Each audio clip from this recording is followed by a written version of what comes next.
Hello, here is an Archaeosoup update video which I will be calling The Good, the Bad and the Summery. Well, first of all, it's very summery here in the northeast today. It's extremely hot, so I'm wearing a really rather loose t-shirt and frankly I'm boiling. I've also got a lovely cup of iced tea just over there. Now, bear this in mind when this story is recounted to you. Today I went down to Durham University, about an hour's drive away, with the intention of filming 4 interviews. And those 4 interviews went swimmingly. I interviewed Tony Wilkinson, an expert on the Middle East, and most notably a liaison to the US Army when they went into the Middle East. I interviewed Peter Rowley-Conway, an expert on the Mesolithic, Neolithic pigs and the Scandinavian and British coast, that kind of archaeology, and that also went swimmingly. It's always a pleasure talking to Peter, and some really interesting thoughts and ideas came about, including his opinion on the cloning or potential for cloning Neanderthals and mammoth. I interviewed Chris Scarr, department head, soon to retire in 3 weeks, but unless he found some time to have a bit of a chat, that also went really well. And also I interviewed Charlotte Roberts, a paleopathologist who really had a lot to say about the relationship between the beginnings of her career as a nurse and how that played into and led into her career now as a paleopathologist, looking at disease in the past, and also how that research helps people today who suffer from similar diseases around the world. All these interviews were superb, and I was really pleased. The footage was beautiful, as you've probably seen on the screen. But there was a problem. There was quite a big problem. I came home, back to the office, and started editing. And I was going to be editing Peter's interview first, because he was the first one to say that he would be happy to do an interview, first member of the Durham staff. And I noticed something, and that was that there was no sound. So I quickly had a look around. The speakers are plugged in, all the settings are on, that's fine. Still no sound. I'll check the raw file. So I went to the memory card. Still no sound. I'll check Chris's interview. No sound there. Charlotte's interview. No sound there. Tony's interview. Yes, there was sound for Tony Wilkinson. So there is a big ethical problem confronting us.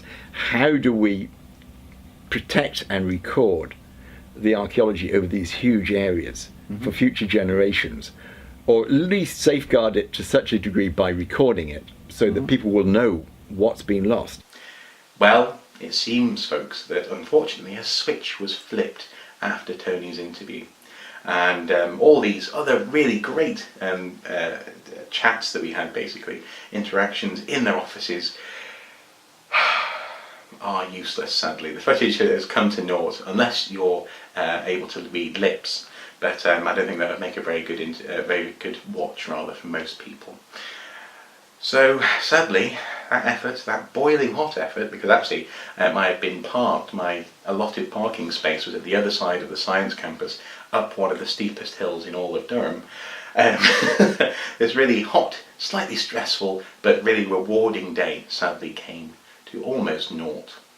That said, though, it was really nice actually to catch up with folk back at the department, especially the staff rather this time. We've already had a chat with the Archaeology Society earlier in the year.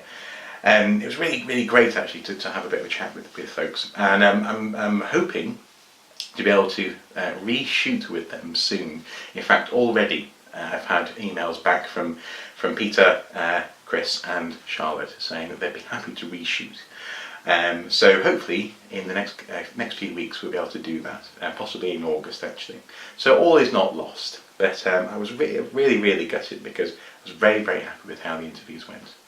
Nonetheless, tomorrow you can expect the interview with Tony to be published and up for you to watch. It's actually the longest of the 4 interviews, almost a half an hour long actually, but again really interesting. The relationship between the Middle East and thinking about macroeconomics, actually. That was an interesting thing that we touched on.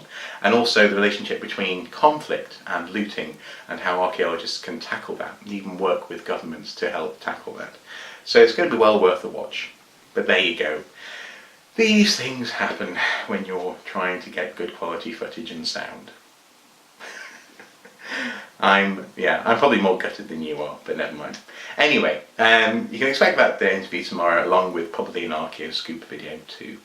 Now, I also say summary because not only is it boiling hot today, but in coming days I am very, very busy, or will be very busy. I'm going to be, as I've said on a previous video, appearing at a festival over the weekend, shooting up in Northumberland, or no, Northumberland, always get the two muddled up, the week after that.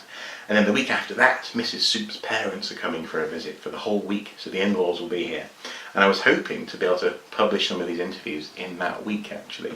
But I'm sure something will come with it, or will come along in that week instead. Anyway, busy time, exciting time, rewarding day, but also disappointing day. Anyway, hopefully you'll enjoy the interview tomorrow. Until next time, guys, take care. Bye-bye.